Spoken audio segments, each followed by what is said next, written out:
For this week's assignment in EDU 503, I decided to do the case of Bearman versus the University of Notre Dame. Bearman versus the University of Notre Dame reached the Indiana Appeal Court District 3 on September 22, 1983. Judge Robert Howard Santon was in charge of the case. James and Christina Bearman were defended by Gerald M. McCurney and Butler.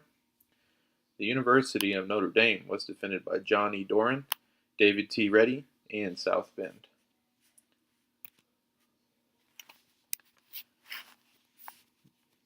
James and Christina Bearman sued the University of Notre Dame for the injuries that Christina Bearman suffered when leaving a Notre Dame football game on October 27, 1979. The Bearmans decided to leave the football game shortly before the game officially ended. As the Bearmans were traveling to their car, they witnessed two intoxicated males fistfighting in the parking lot. One of the males fell down and the other male walked away towards the Bearmans. Once the intoxicated male made it by the Bearmans, he fell over and ended up landing on the back of Christina Bearman's legs. Christina Bearman ended up breaking her leg from the impact of the fall, caused by the intoxicated male. Unfortunately, there was no security personnel or police in the area at the time of the incident. Initial ruling. After the close of all the evidence, the ruling on the court favored Notre Dame's motion for judgment on the evidence. The Bearmans appealed, stating one issue. The issue was that Notre Dame had a duty to protect Miss Bearman from injury caused by the acts of third persons.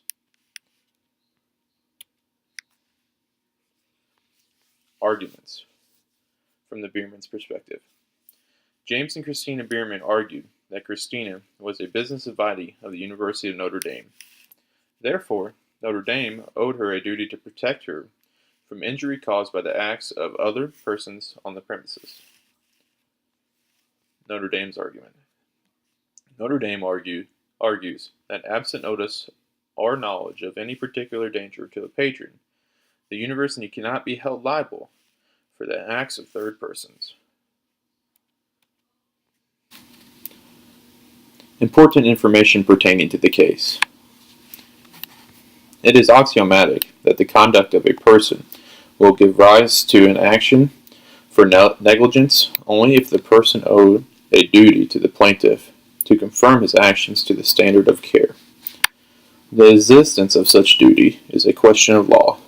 Coronordis v. Laporte Transit, Inc., 1979.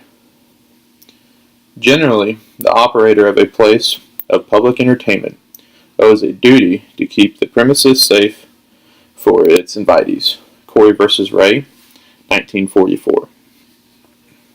This duty includes a duty to provide safe and suitable means of ingress and egress. For Plank v. Commercial Bank of Crown Point, 1969.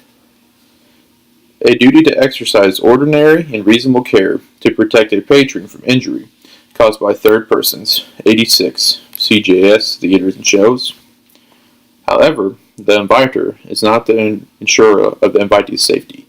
Hammonds v. Algetti, 1974.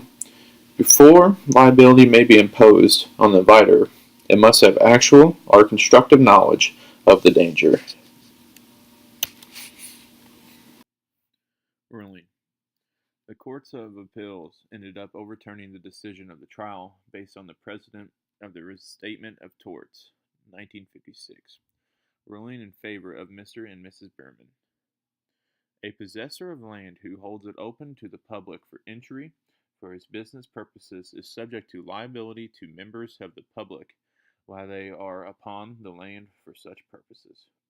For physical harm caused by the accidental negligence or intentional harmful acts of third persons or animals, and by the failure of the possessor to exercise reasonable care to a. discover that such acts are being done or are likely to be done, or b. give a warning adequate to enable the visitor to avoid the harm or otherwise to protect them against it. Ruling continued. F. Duty to police premises. since the possessor is not an insurer of the visitor's safety. He is ordinarily under no duty to exercise any care until he knows or has reason to know that the acts of the third person are occurring or about to occur. He may, however, know or have reason to know from past experiences that there is a likelihood of conduct on the part of a third person in general which is likely to endanger the safety of the visitor, even though he has no reason to expect it on the part of any particular individual. If the place or character of his business or his past experiences is such that he should reasonably anticipate careless or criminal conduct on the part of third persons, either generally or at some particular time, he may be under a duty to take precautions against it, and provided a reasonable, sufficient number of servants to afford a reasonable protection. Additional information pertaining to the case. In addition, the appeals court mentioned that the University of Notre Dame was aware of fans drinking in the parking lots and streets near the stadiums before, during, and after the games, most commonly known as tailgating. The University of Notre Dame was aware of these sanctions happening on their property and should have known the risk increases when individuals become intoxicated. Fans becoming intoxicated pose a possible increased threat to other fans while under influence of alcohol.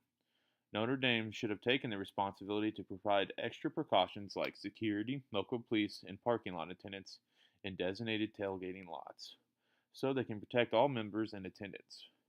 If Notre Dame would have taken extra precautions to ensure safety of all fans and attendants, the outcome of the trial could have possibly been different, as long as the university showed sufficient and reasonable protection. References.